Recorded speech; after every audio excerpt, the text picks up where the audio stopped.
सामने कुछ एक बहुत ही मोस्ट और इम्पोर्टेंट जो क्वेश्चन है वो ये है कि 12th के बाद में हमें करना क्या चाहिए।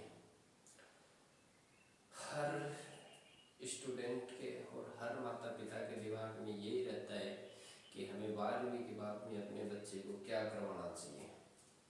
सबसे जटिल और सबसे टफ क्वेश्चन है, जिंदगी का फैसला लेने वाला क्वेश्चन है।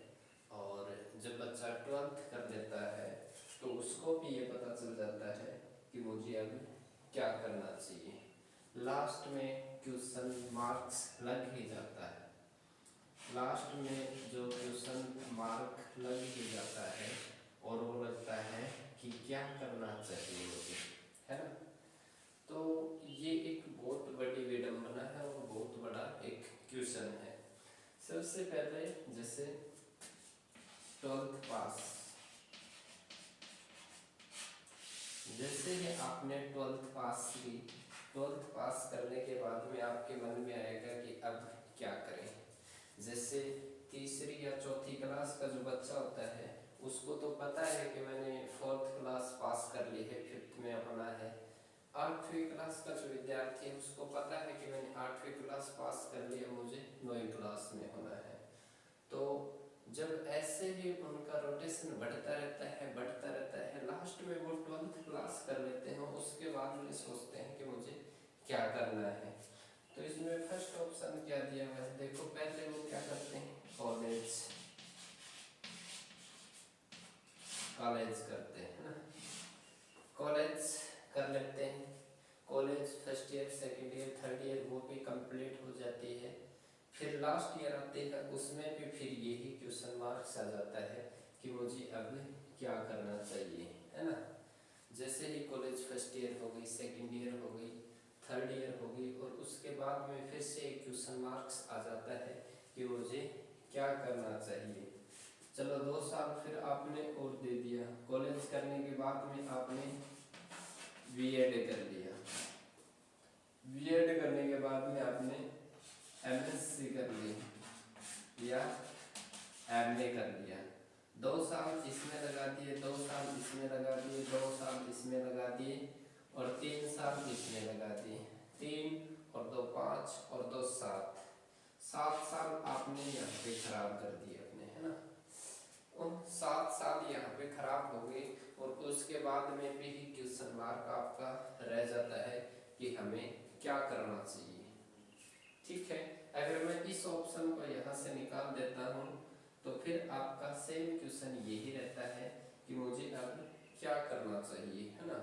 अगर मेरे हिसाब से आपके पास टाइम है, घर में रुपए पैसे हैं और आपके घर वाले भी आपको टाइम दे सकते हैं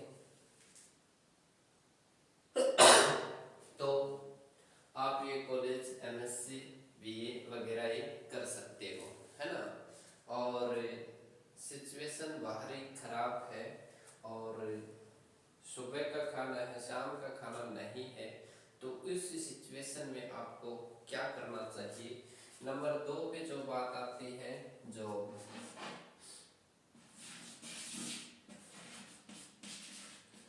नंबर 2 जॉब, ये उन विद्यार्थियों के लिए कंडीशन है जिनके माता पिता उनको बहुत संघर्ष करने के बाद में 12th क्लास पास करवा देते हैं, 12th जो पास करवा देते हैं। उन विद्यार्थियों के लिए क्या करना है, तन पे कपड़ा नहीं है, शाम को खाना खाने की व्यवस्था नहीं बैठती है, परिवार के आर्थिक स्थिति कमजोर है, तो वो 12th के बाद में विद्यार्थी जॉब, प्राइवेट जॉब करोगे 50-60 हजार रुपये मिलेंगे नहीं, 10,000 से लेकर 15,000 रुपये तक आपको जॉब मिल जाएगी। 10,000 से 15,000 रुपये के अंदर आप अपने परिवार के घर गृहस्थी जीवन यापन अच्छे से कर सकते हो। ये उन विद्यार्थियों के लिए है जिनके परिवार के आर्थिक स्थिति वास्तव में बहुत बाहरी और एकदम खराब कंडीशन है। नंबर 3 सरकारी जॉब या गवर्नमेंट जॉब, ये उन विद्यार्थियों के लिए है जो विद्यार्थी जिनके पास रुपए पैसे हैं, यानी मिडिल क्लास का जो व्यक्ति है, उनके लिए सरकारी नौकरी वाला जॉब बहुत अच्छा है। अगर आपके माता पिता आपको 2 या 3 साल के लिए 2 टाइम का खाना, अच्छे कपड़े, रहने के लिए व्यवस्था अगर आपको करवा देते हैं तो वो विद्यार्थी इसके अंदर अपना भाग्य आजमा सकते हैं। जैसे LDC है, नेवी एयरफोर्स है, आर्मी है, या फिर कोई और सिविल सेवा, इसके अंदर आपके पास लगभग आपके माता पिता आपको 3 साल तक के लिए खाना पीना रहना सहना अगर इस प्रकार की व्यवस्था मुहैया करवा सकते हैं तो आप सरकारी नौकरी की तैयारी कर सकते हो। Number 4, business.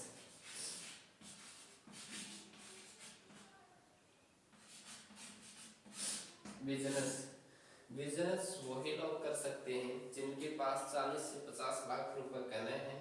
कोई अंबानी का तो है नहीं कि भाई एक एम्बेसडर का खुलवा दिया, एक हीरो होंडा की एजेंसी खुलवा दी या कुछ और करवा दिया। कम से कम 40-50 लाख रुपए।